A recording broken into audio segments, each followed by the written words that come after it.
Hi, this is Professor Earth, and I'm here to talk about the Boreal Forest. Now, it turns out the Boreal Forest has a little teeny tiny little problem, and that is that the climate is changing, and the Boreal Forest is no longer in equilibrium with the environment that it's in. So, something's going to have to change. The southern part of the Boreal Forest is probably going to go away. And so we're going to have a large change. The Boreal Forest will never be the same. How's it going to go away? It's going to burn up. Well, this is a familiar story by now that we have fires in our forests. There's fires in the Cascades. There's fires in Nova Scotia. There's fires in Canada. There's fires in Ontario.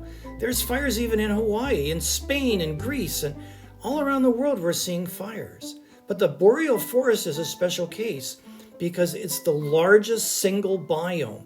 The taiga, or the snow forest, goes across the entire northern hemisphere from Alaska through 60% of Canada, through a little bit of Scotland, Scandinavia, but then all through Siberia is this single biome.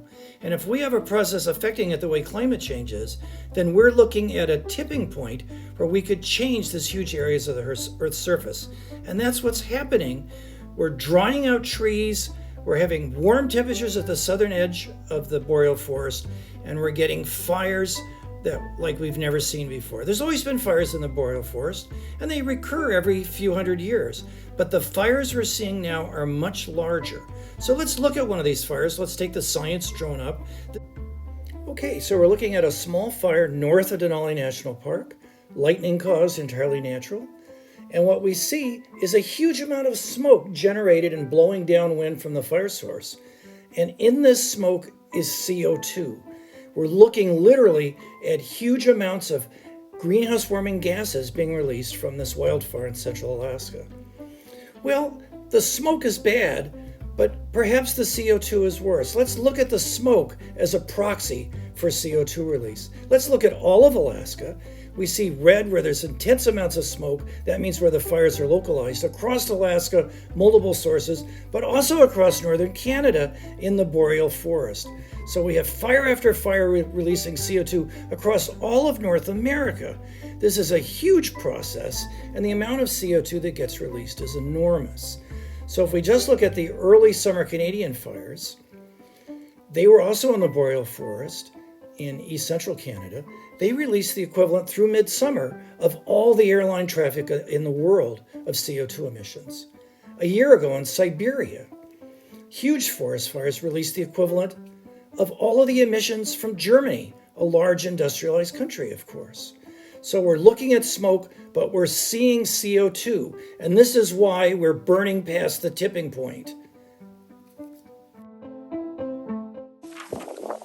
Hi, so this is Professor Earth. I'm back again here appearing in my video, and I just want to summarize. Now in the background now, the drone is flying back from the fire. It's red flag conditions, it's extremely windy, so the drone's bouncing around a little bit. It's okay, I got it back. But I want to summarize what I'm saying about the Boreal Forest. So I'm making the point that as climate changes, the Boreal Forest is out of equilibrium with current climatic conditions.